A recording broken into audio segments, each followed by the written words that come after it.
I'd been walking the docks for hours, the soles of my boots worn thin, the last $27 in my pocket feeling heavier than the duffel bag slung over my shoulder.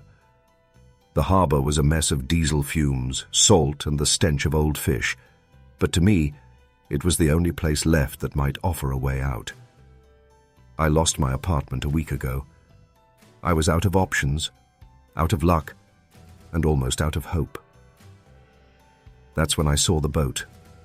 She was old, paint peeling in long strips, rust stains running down from the anchor chains, but the engine housing looked clean and cared for. The name on the stern was hand-painted in faded blue, Maria's Dream. Standing on the deck was a man who looked like he'd been carved out of driftwood and sun. He moved with the easy confidence of someone who'd spent more time at sea than on land. I approached, trying not to look desperate. "Excuse me," I called out. "Are you hiring any crew?" He looked up, eyes sharp and pale blue, sizing me up in a single glance. "Depends," he said. "You got experience?" I told him about my 2 seasons on a salmon boat in Alaska, about the dock work I'd done since. He didn't ask for references or a background check. He just nodded, introduced himself as Robert Campbell Cap to most folks, and shook my hand. His grip was strong, calloused, the kind of handshake that tells you a man means what he says. "You available to leave tomorrow morning? 2 weeks out, fishing west of Newport?" I almost laughed with relief. "Yes, absolutely." He named a pay rate that would cover my debts and maybe even get me a new place to live. "Works hard, hours are long, and I run a tight ship. That's fine by me." He turned to go, then paused. "Before we shake on anything, you need to read this." He handed me a folded piece of notebook paper. 5 rules, written in block letters. Never look at the water between 2:00 a.m. and 5:00 a.m. If someone knocks on the cab, indoor during those hours, do not answer. If the boat stops moving for no reason, remain calm and continue your work. If you see a woman in a white dress walking on the water, go below deck immediately. If something attacks the boat, hide until it stops. I read them twice, waiting for him to crack a smile to let me in on the joke. He didn't. His eyes were dead serious. "No hazing on my boat," he said. "Those rules keep you alive out there. Follow them exactly. No exceptions." I hesitated, but $27 and no place to sleep made smart choices, a luxury I couldn't afford. "Yeah," I said. "We have a deal. Be here at 5:00 a.m. sharp, and keep that list on you. Don't lose it. Those rules are the difference between coming home and ending up another missing person report." He disappeared into the wheelhouse, leaving me on the dock with the folded paper in my hand and a chill running down my spine. I needed this job, but I couldn't shake the feeling I'd just signed up for something much stranger than fishing. Life aboard Maria's Dream was hard, but it was honest work. Cap ran the boat with military precision. Every rope, every net, every tool had its place. He showed me how to read the fish finder, how to set the nets, and how to keep the engine running smooth. My hands grew new calluses, and the salt air started to feel like home. But every night, as the sun dipped below the horizon, Cap's routine changed. Around 1:45 a.m., he'd start checking his watch, more and more often as 2:00 a.m. approached. At exactly 2:00, he'd vanish below deck, leaving me alone on the night watch. The first few nights, I figured he was just catching up on sleep. But by the 5th night, I realized he wasn't sleeping at all. When he came back up at 5:00 a.m., he looked exhausted, like he'd been fighting something in his dreams. I remembered the first rule: never look at the water between 2:00 and 5:00 a.m. I tried not to think about it, but curiosity gnawed at me. What could possibly happen to the ocean during those hours? On the 8th night, I gave in. Cap disappeared below deck at 2:00 a.m. sharp. I waited 15 minutes, then crept up to the rail and looked down. At first, it was just water dark, endless, reflecting the moon. But then the waves started to change, forming long, regular ridges. They looked like teeth, massive, white and sharp, stretching out in rows as far as I could see. The water wasn't water anymore. It was the inside of a mouth, and our boat was sitting on its tongue. A deep grinding sound vibrated through the hull. Whispers rose from the depths, thousands of voices speaking in languages I couldn't understand. They called my name, promising secrets, promising answers. I couldn't move. I couldn't breathe. I leaned further over the rail, desperate to understand what they were saying. Suddenly, hands grabbed my shoulders and yanked me back. Cap's voice cut through the whispers. "Don't talk. Don't look back. Get below deck. Now." He shoved me down the ladder, slammed the hatch, and turned on a radio that filled the cabin with static. "This helps block them out," he said. "They don't like interference." I sat, shaking, as the whispers faded. Cap looked at me, tired and angry. "That's why you follow the rules. Most people who look never come back." I realized then that the rules weren't superstition. They were surviving. The morning after I broke the first rule, Cap sat me down in the cramped galley. He looked older than ever, the lines on his face deeper, his eyes haunted. He slid a manila folder across the table. "You need to see this," he said. Inside were Coast Guard reports, yellowed with age. Boats found adrift, engines running, nets full, but no crew. No blood, no signs of struggle, just empty vessels floating in the same waters we were fishing now. 12 boats in 15 years, all in the same patch of ocean, all with crews that vanished without a trace. Cap tapped the folder. Every one of these captains thought they knew better. Some got curious. Some tried to bend the rules. None of them came back. He told me about his first trip out here 20 years ago. His captain, Frank Morrison, had handed him the same list of rules. "Follow them, or find another job," Frank had said. Cap thought he was crazy until the first time he saw the ocean change. "I was lucky," Cap said. "Frank pulled me back before I went overboard. Not everyone gets a second chance." I thought about the voices I'd heard, the way they'd called my name, promising answers. If Cap hadn't grabbed me, would I have climbed over the rail? Would I have joined the missing? I apologized, but Cap just shook his head. "You're not the first. You won't be the last. The important thing is what you do now. The rules aren't suggestions, Mike. They're the only thing keeping us alive." That night, when 2:00 a.m. rolled around, I didn't hesitate. I followed Cap below deck, sat in the cabin with the static radio hissing, and waited out the forbidden hours. The urge to look, to listen, was still there, but I forced myself to focus on the rules. I read them over and over, memorizing every word. At 5:00 a.m., Cap checked his watch, turned off the radio, and led me back up to the deck. The ocean was calm, the sky just starting to lighten. Everything looked normal, but I knew what was waiting beneath the surface. 3 days later, I learned the importance of Rule 3. We were working near sunset, sorting the day's catch, when the boat suddenly stopped moving. The engine sounded fine, but we weren't going anywhere. It felt like something had grabbed us, holding us in place. My first instinct was to check the engine, to look over the side. But I remembered the rule. If the boat stops moving for no reason, remain calm and continue your work. Cap didn't even look up. He kept sorting fish, checking his watch every minute. I forced myself to do the same, my hands shaking as I untangled nets. 10 minutes passed. Then, as suddenly as it had stopped, the boat started moving again. Cap nodded. "Good job following protocol," he said, as if nothing had happened. I realized then that the rules weren't just about surviving the supernatural. They were about discipline, about keeping your head when everything inside you screamed to panic. That night, as I lay in my bunk, I thought about all the crews who'd vanished. Maybe they'd panicked. Maybe they'd tried to fight back. Maybe they'd just made one small mistake. I promised myself I wouldn't be one of them. On our 9th day at sea, the weather turned. Clouds rolled in, the wind picked up, and rain lashed the deck.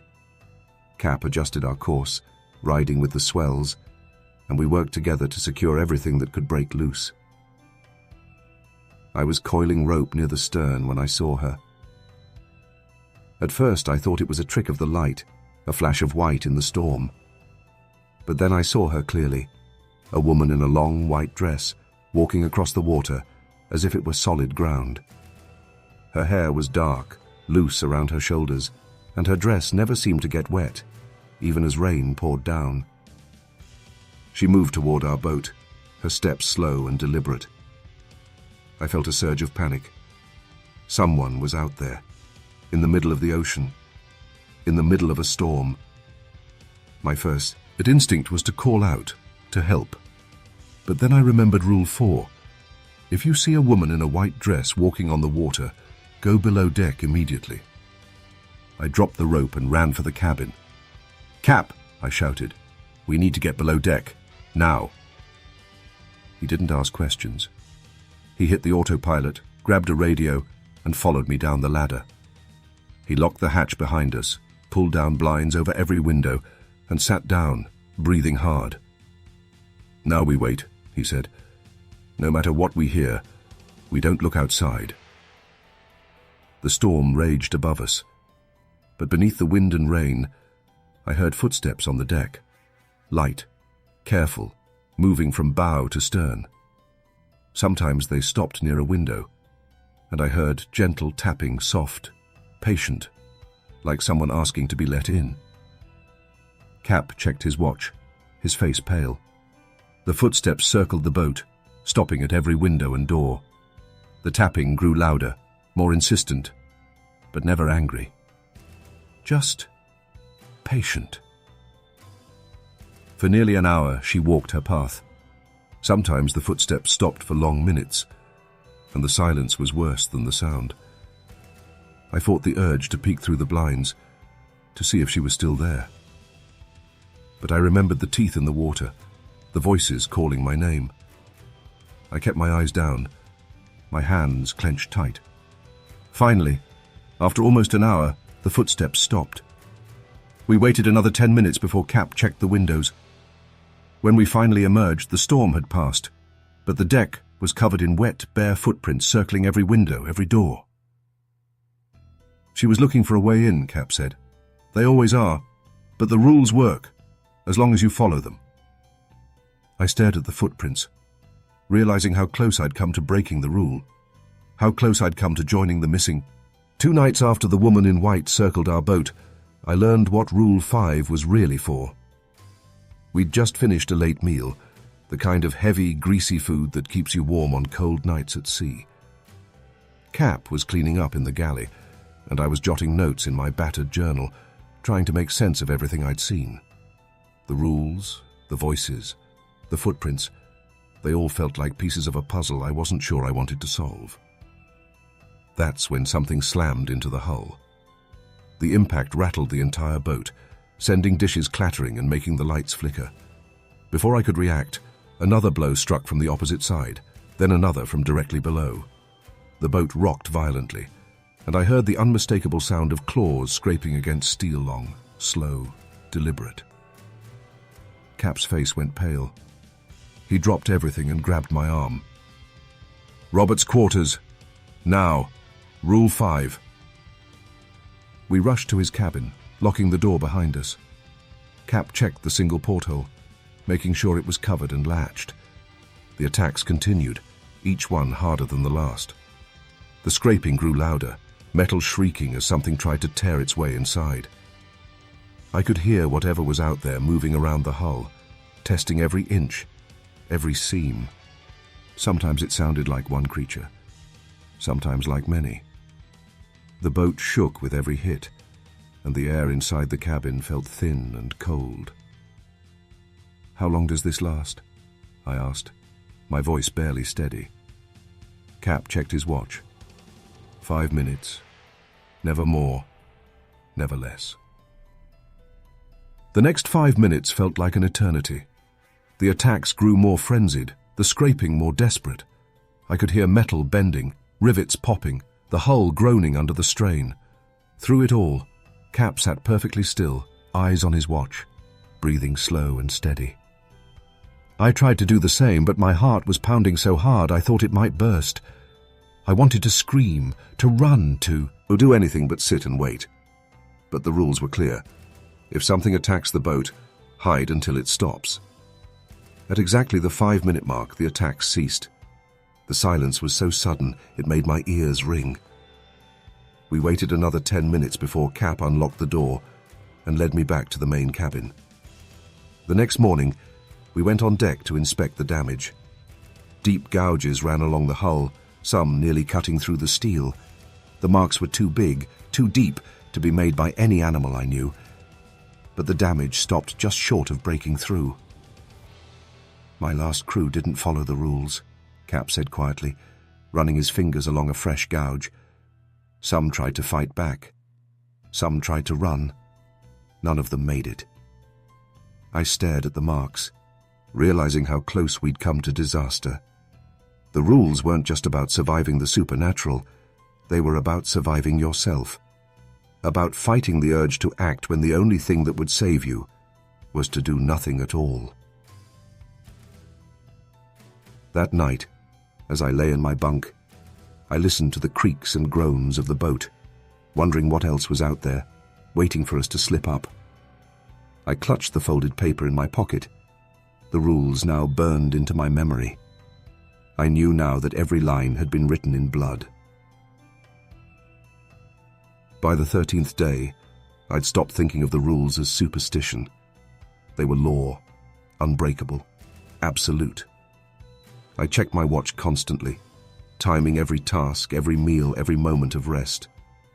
Cap and I moved through our routines with the precision of soldiers, never questioning, never hesitating. But nothing could have prepared me for our final night at sea.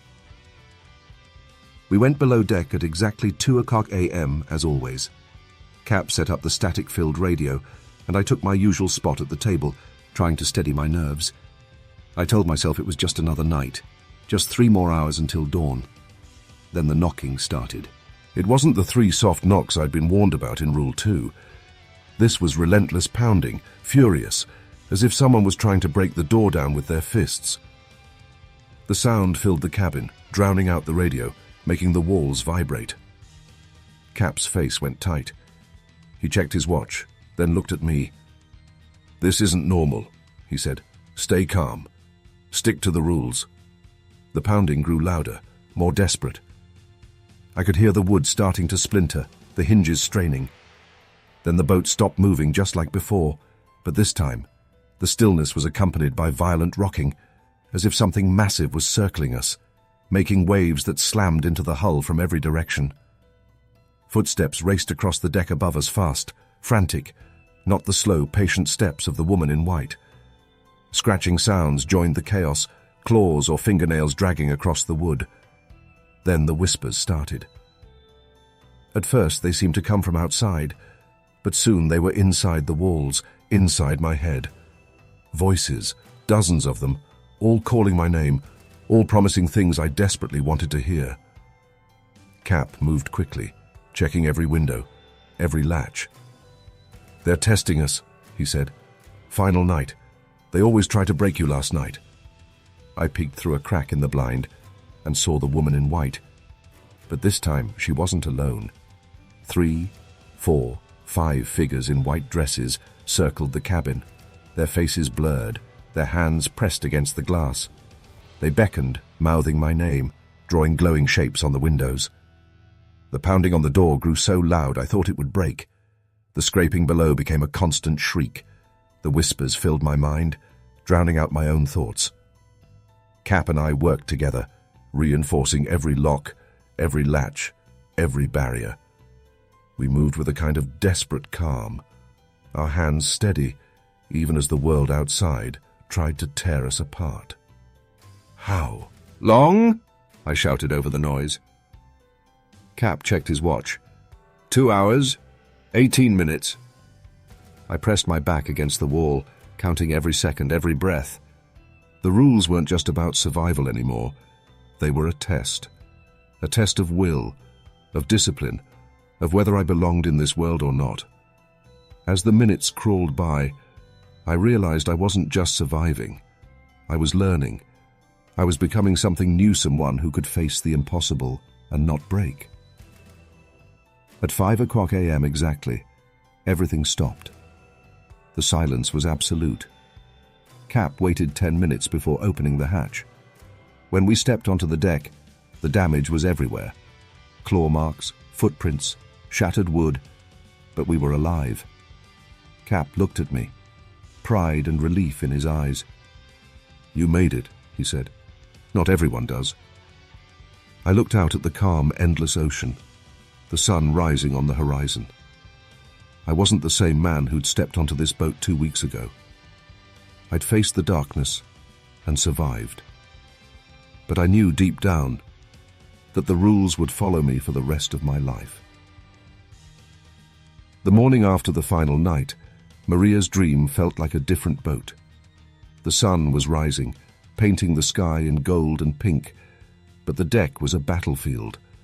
Claw marks gouged deep into the wood, footprints in impossible patterns, and the faint, lingering scent of something not quite human. Cap and I worked in silence, repairing what we could, checking every inch of the hull for damage that might sink us before we reached port. My hands moved automatically, but my mind kept replaying the chaos of the night before the pounding, the whispers, the faces at the window. I kept glancing at my watch, half expecting the rules to demand something new. As we set a course for Portland Harbor, Cap finally spoke. "You did good, Mike. Most people don't make it through their first final night. You kept your head. You followed the rules." I nodded, but I couldn't. Didn't shake the feeling that something had changed inside me. I wasn't just a desperate man looking for work anymore. I was someone who'd stared into the abyss and learned its language. We sailed in silence for hours, the ocean calm and empty. The further we got from those cursed waters, the more the world seemed to return to normal. The radio picked up music again. The sky was clear. Even the engines sounded healthier, as if the boat itself was relieved. But the rules stayed with me. I kept the folded paper in my pocket, checking it every so often, as if the words might change. I found myself watching the water, not for danger, but for signs, ripples, shadows, anything that might hint at what lived beneath. That night, as we anchored just outside the harbor, Cap made us a meal, not just rations. We ate in the galley, the lights warm and safe. For the first time, I felt like I could breathe. Cap poured us each a cup of coffee and leaned back. "You know, most people who survive their first trip never come back. They take their pay and run as far from the ocean as they can." I looked at him, the question unspoken. He smiled, tired but genuine. "But some of us, we can't stay away. We know too much. We've seen too much. The ocean gets in your blood, and so do the rules." I thought about the missing boats, the empty decks, the voices in the water. I thought about the way the world had shifted for me, how I'd learned to survive in a place where logic didn't matter. "Will you go back out?" I asked. Cap nodded. "Someone has to. Someone has to teach the next guy the rules. Otherwise, the ocean just keeps taking." I finished my coffee, staring at the dark water outside the porthole. I knew I'd never see the world the same way again. I'd passed the test, but I wasn't sure what that meant for the rest of my life. As I lay in my bunk that night, the boat gently rocking, I realized I wasn't afraid anymore. I was changed. I was part of something bigger, something ancient and hungry and patient. And I knew deep down that the rules weren't just for the ocean. They were said, here for life. Stay calm. Trust the people who know more than you. Never let curiosity get the better of you when the stakes are life and death. The next morning, as we pulled into port, I felt a strange mix of relief and loss. The docks were busy, the world moving on as if nothing had happened. But I knew better. I'd seen what waited out there, and I'd survived. As I stepped off Maria's Dream, Cap handed me the folded paper one last time. "Keep it," he said. "You never know when you'll need it." I nodded, tucking it into my jacket. I walked down the dock, the sun on my face, the city waking up around me. But I knew I'd never really leave the ocean behind. It's been months since I left Maria's Dream behind, but the rules still echo in my mind. I found a place to live, paid off my debts, even got a steady job on land. But some nights, when the wind howls and the rain beats against my window, I hear the ocean calling. I keep the list of rules in my wallet, the paper worn soft from being unfolded and read so many times. Sometimes I wake up at 2 a.m., heart pounding, certain I can hear whispers just outside my door. I remind myself I'm safe, that I'm not on the boat anymore. But the fear never really goes away. I've tried to talk to people about what happened, but no one believes me. They laugh, call it a fisherman's tale, a story for tourists.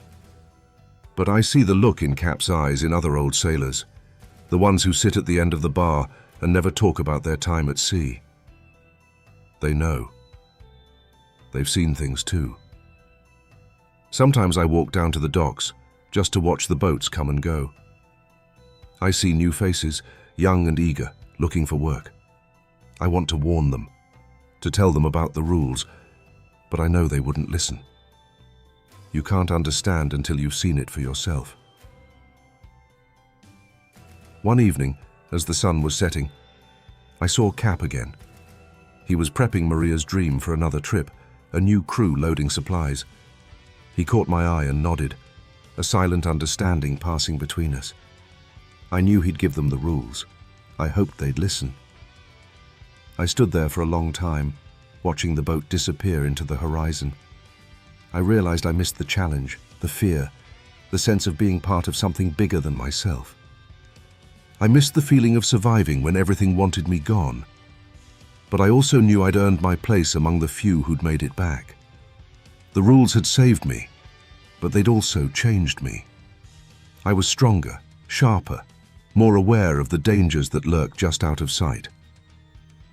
If you ever find yourself on a boat like Maria's Dream, and an old captain hands you a list of rules, don't laugh, don't argue, don't think you know better.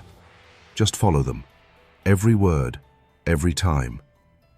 Because out there, in the dark water, there are things waiting for you. Things that don't care about your courage or your logic. Things that only respect the rules. And if you're lucky, if you're disciplined and careful, and just a little bit afraid, you might make it home too. But you'll never be the same.